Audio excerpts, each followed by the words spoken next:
So pleased to have on James McCarthy from the Treehouse brothers. Thanks so much for coming on. Thanks for having me. You know, as a little kid, I never had a treehouse or a fort. I remember an Osage orange tree that I used to sit in, not very high up off the ground.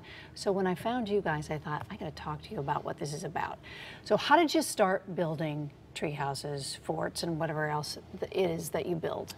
Well, I come from a long line of woodworkers. I'm Four generations, you said. Fourth generation carpenter. So I guess you could say it was in my blood. And I've been building things ever since I was a little kid. Like what? Like whatever. I mean, things I shouldn't be building, things like little cars? No, no, I mean... I bet you started with Legos, did you? Of course, everybody starts with Legos. There you of go. course. But it soon grew to other things. And as soon as I knew I was having a son of my own, I knew I was going to build him a treehouse. And what did it look like, and how big was it? It wasn't that big, but it's not about how... It was more about, I just wanted to build something that... Something for let their imaginations run wild in, you know? And that's really what it's all about with the treehouses, is building something a little different, building something that can let them get out there and have a lot of fun in and really let their imaginations run wild. So 5 years ago, we decided we were going to start building tree houses. This is you and your brother? Just my brother and I.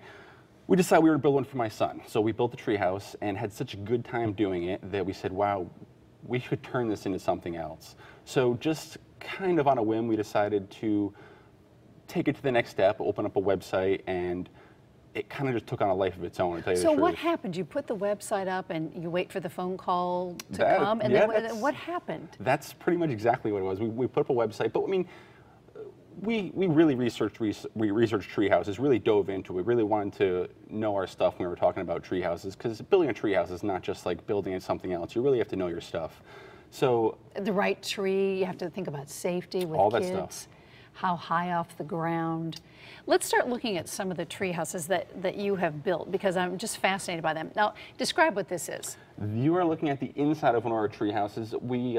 That's at the top of the tree houses. We put a port so the tree has room to grow and sway, and sometimes we'll put a ladder up at the top of it so you can peek your head out of the top of the roof and kind of, you know, you really feel like you're in a tree when you get up on top of there and peek over the edge, and you really feel like you're in the canopy of a tree. And as guys spy who might be attacking, you know, the sure, all that stuff. The fort. Sure. And as we continue to look, I noticed look at the detail you guys go into. We have a lot of fun with this. That's the big thing. We enjoy building these things as much as the kids enjoy playing them. And that's what I think really was the magic in this whole thing, is it let us be kids again. And we never had a tree fort either when we were younger, so this really let us go crazy and really build these elaborate things. The staircase is very elaborate too. Yep, thank you. That's we built the railings into the side of the staircase, inside of the stair stringer, so it makes it easy for the kids to go up and down. Oh, I see, so they can get their hands around the railing. And that's one of those things that you kind of figure out along the way. You know, we used to add the railings and then figured out that was too much, so you kind of, these tree houses grew with us as well. Is this a fort or a tree house? That's a tree house. That's right along that's on the line right there. That's kind of the line between tree fort and tree house, which is kind of the line that we're trying to skirt in a way. You know, because a lot of people don't have money for a tree house, but a lot of people don't want a tree fort in their yard. So that's really the niche we were going for, is something right in between those two. And this again, that's looking elaborate. Yep, that's looking up at one of the roofs. We build the top section so it can move with the tree. So even though it's kind of closed in, it still allows the room for the tree to sway and to move. And that's done with research, so you know how much the tree. Now this looks like a full-blown house. This again, it's right there on the cusp. It really is just it's really skirting that line between tree house and tree fort. This one is a little more finished off. This one we actually did some custom carvings into the side of the tree house as well. Yeah, this one we actually use real windows. A lot of the times we don't put real windows in the tree houses. I mean, because it really is unnecessary sometimes. A lot of kids really don't care if there's a window or not or what's in there. But yeah, this one was a lot of fun. That one actually overlooked the Connecticut River. Now this has got a little slide out of it. Yep, slide is a great little accessory to put onto a tree house. I mean, who doesn't love a slide? So we'll put a slide in, you know, where we can. The slide tends to restrict the height of your tree house though, so that's kind of, sometimes we don't do them. But we try to make each one a little bit different, you know? And this one is shingled, it looks like. Yeah, we did some rough shingles all the way around it. Like I said, each one, we all start with a kind of a similar octagon or hexagon platform, but then we kind of personalize them from there up. Try not to make any two exactly alike. What does this cost? What did it cost? It really does vary, but right around the $7,500 number seems to be our our sweet spot for the most part. And it takes a couple of weeks. Now this one, you have to explain what's going on here, because we have a treehouse inside of a building. This one was special. The Today Show contacted us and wanted to know if we would build a indoor treehouse for the Brooklyn Salvation Army Boys Home. So right there, you know, Were you just beyond thrilled at this point? I really was. It was a short time scale. We had to do it in a hurry, and I mean, we're building in Brooklyn. We're a couple of Connecticut boys, and we had to go to Brooklyn to build a treehouse. So who can say that? Going to the big city. Yeah, yeah. So it was a lot of fun, though. I mean, everybody was so nice, and we really felt like we were doing something for the kids. They asked the kids what they would want in their. They were redoing a commons room, so they wanted to ask the kids what they would want in their commons room. The two most popular answers were a basketball hoop and a treehouse. Wow. So they got on the phone, they found us, and said, "Can you build the treehouse?" And I said, "Yeah, we'd love to. When do you need it by?" Thursday. I said, "Next Thursday?" "Yes, please." So we ran right out there, and it was great. I really did. We had a great time doing it. And you got the sense that you were giving back. When I was looking at your website, you talked about three main types of homes: a tree fort, a tree house, and a luxury tree house for grown-ups. Explain that.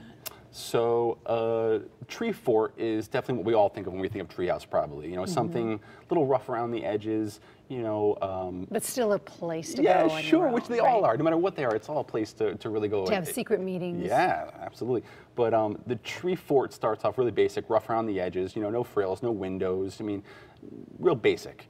And then the step up is what we've been kind of looking at there as the tree house, where we start to put some real windows in. We try to refine a little bit, polish the edges a little bit, and then luxury tree house is probably what we're seeing in like the popular TV show Treehouse Masters, where it's really just putting up a house in a tree.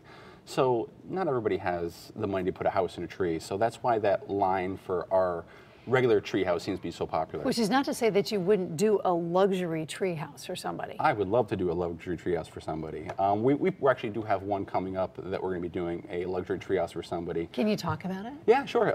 Is it in the state? It's actually not. It's in Rhode Island, Okay. but it's going to be a very cool project. It's going to be a luxury treehouse. We're going to have a spiral staircase. Yeah, describe for me what you're building. Yeah, it's going to be. It's going to have a spiral staircase leading up to a much larger octagon platform with a second-story sleeping loft.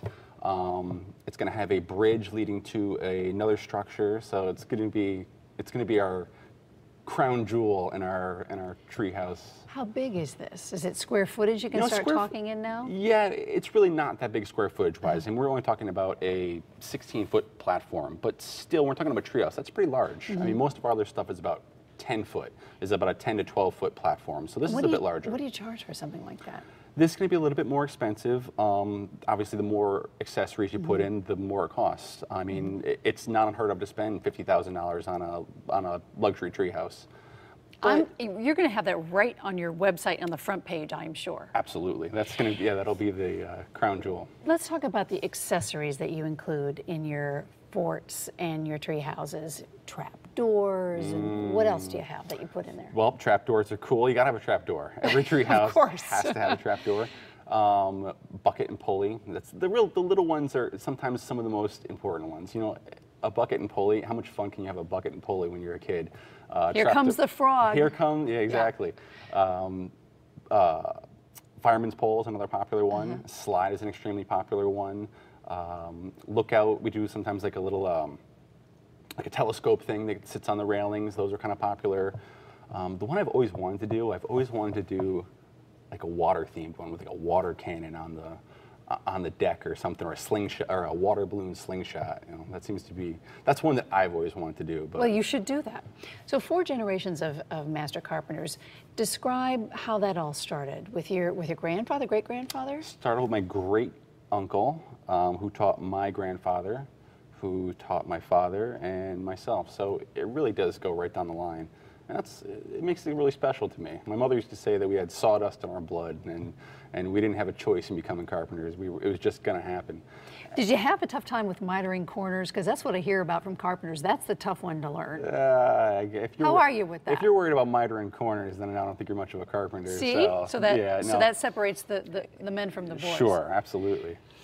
Where do you hope to go in the next 5 years? You know, maybe build more luxury tree houses, but you said your sweet spot is kind of the fort / tree house in kids' backyards. You know, I guess I really haven't thought, I guess it's kind of, I really haven't thought about the distant future, but really what I've been focused on is really having fun while I'm working, because to me, that's what it's really all about. I really want to enjoy what I'm doing, and that's why my brother and I started doing this. We want to do something that we could do together, something that we could really enjoy ourselves when we were doing. And I'll tell you what, when we're done with these things and give these things back to these kids, watching them attack this new structure, this new treehouse for the first time, it really is, I mean, it really gets you. It brings a lot of joy. It brings as much joy to me as it does to them. Well, it sounds like you're passionate about it. Yeah, I am. So going back to, you put up a website, oh gosh, let's build some tree houses and forts, and then the Today Show finds you, and then Google finds you.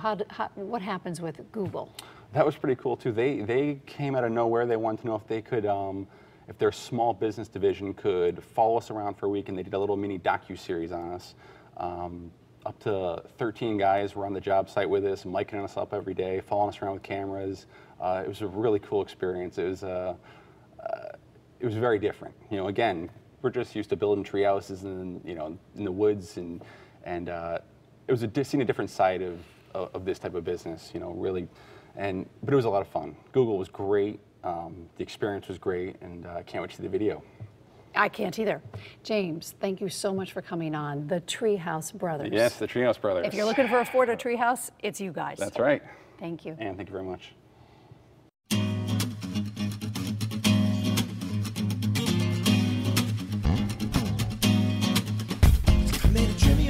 When one they send, who is this girl? Spend all night kissing, and if one was right here, then who else is missing? Got a little sidetracked if I'm a wishing to find the keys to the door, but it's also a metaphor. Things keep locked in the grocery store, but mine just to save time. Skip right ahead to the last ride. The harder we look, the less we can see. Don't you know, that